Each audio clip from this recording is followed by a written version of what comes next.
প্রিয় বন্ধুগণ, আসসালামু আলাইকুম রহমতুল্লাহি বারাকাতু। আশা করি আপনারা সবাই ভালো আছেন, আমিও ভালো আছি আলহামদুলিল্লাহ। আজ পবিত্র জুমাবার। আজকের এই জুমাবারে সারা বাংলাদেশের প্রত্যেকটা মসজিদের খতিব সাহেবদের প্রতি বিশেষভাবে আহ্বান, আপনারা কোরআনের হক কথাগুলো তুলে ধরতে দ্বিধাবোধ করবেন না।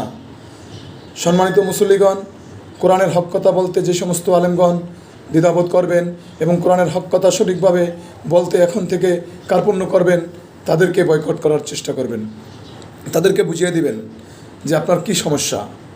আজ থেকে কোরআনের হক কথা চলবে।